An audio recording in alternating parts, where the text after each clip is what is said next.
वो 2 बजे का समय दे दिया, बोल दे रहे आपने, कह दिया खुल जाएगी। फिर आप सरकार बनती है तो चुनाव के बाद हम लोग सभी निर्णय लेंगे कि जो हम सभी के एजेंडे पर काम करते हैं, मानते हैं और जो सबका न्याय देने के भरोसा बनाते हैं, हम उनके साथ सहयोग करके हम सरकार बनाने का प्रयास करेंगे। प्राथमिकता किस पार्टी को देंगे? प्राथमिकता अपनी पार्टी को है कि हम लोग अब मिल करके अपनी सरकार बनाएंगे। आज कुल मिला के कितने दल और साथ में आए? एक चंद्रशेखर आजाद साहब तो बैठे हैं साथ में। ये नहीं, ये तो दलों का एक समूह है ना, बहुत सारे दलों के एक नेता हैं, सभी ने मिल करके, कल भी और उसके पहले भी बहुत सारे दलों ने, अनगिनत दलों ने इनको अपना नेता माना है। पिछड़े समाज के और दलित समाज की बहुत सारी सियासी पार्टियों ने, राजनीतिक दलों ने इन्हें अपना नेता माना है, सर्वसम्मत से अपना नेता माना है। तो उनके हितों का रक्षा करना, उन्हें बराबर सम्मान देना, वो आपका दायित्व है और हम सभी के साथ है।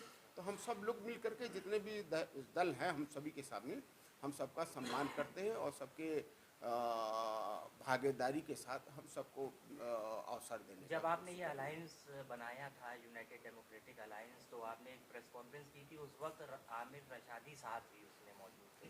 आज वो चेहरा नहीं दिख रहा है ना।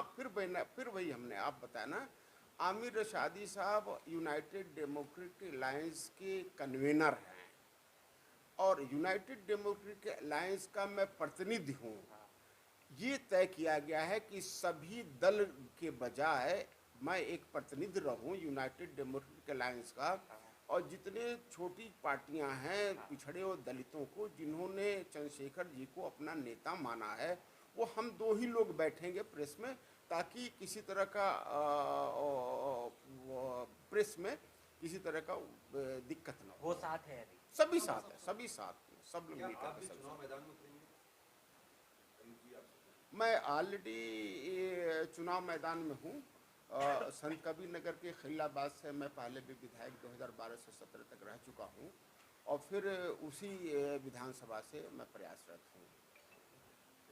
इनको चुनाव लड़ाने के लिए हम लोगों का विचार बिल्कुल साफ है कि जो भी समाज में सांप्रदायिक द्वेष फैला रही हैं जो पार्टियाँ, और समाज में जो नफरत फैला रही हैं धर्म के आधार पर, और जो जातीयता के आधार पर नफरत फैलाने का काम कर रही हैं, और इसमें समाज का एक बहुत बड़ा हिस्सा जो पिछड़े का है, दलित का है, मुसलमान का है, वो उपेक्षित है। उनको सत्ता में न तो हिस्सेदारी मिल रही है और न विकास के अवसर मिल रहे हैं। जो भी पार्टियां सत्ता में आ रही हैं वो अपने कुछ लोगों को ही फ़ायदा पहुंचा रही हैं, मगर संविधान का जो दायित्व है वो निर्वाहन नहीं कर रही हैं सरकार में आने के बाद।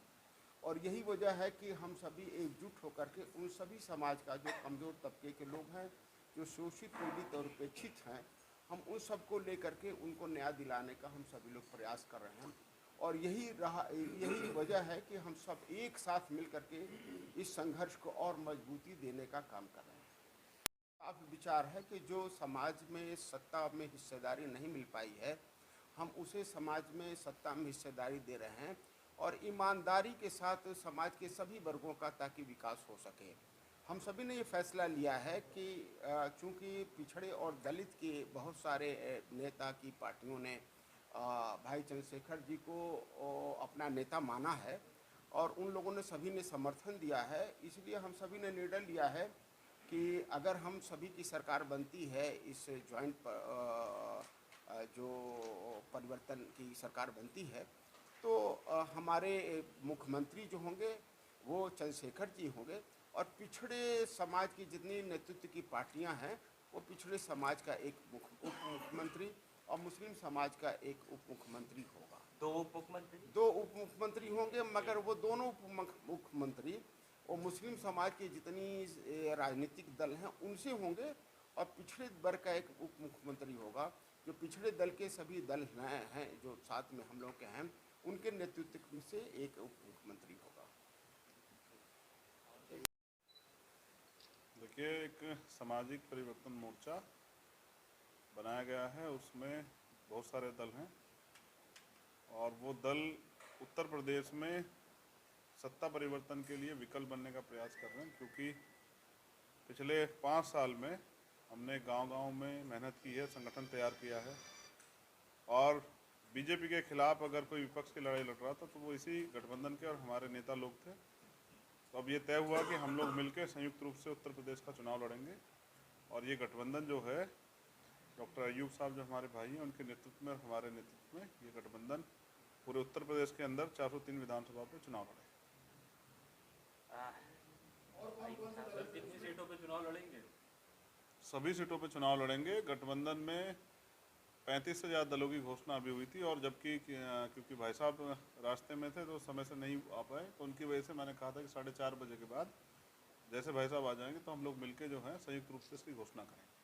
अयूब साहब, एक यूनाइटेड डेमोक्रेटिक अलायंस यूडीए पहले से होता था, हम बताएंगे कि किस तरह से जो है शोषित वंचित समाज के लोगों की आवाज़ों को उठाया जाता है, क्योंकि अब तक सभी दलों को अवसर मिला है, उन्होंने सिर्फ ठगने का काम किया है और अब हम लड़ने वाले लोग मिलके राजनीतिक शक्ति बनाएंगे और उसके जरिए जो है शोषित वंचित जो पिछड़े दलित अल्पसंख्यक जो लोग हैं उनके हितों की रक्षा करें। धन्यवाद।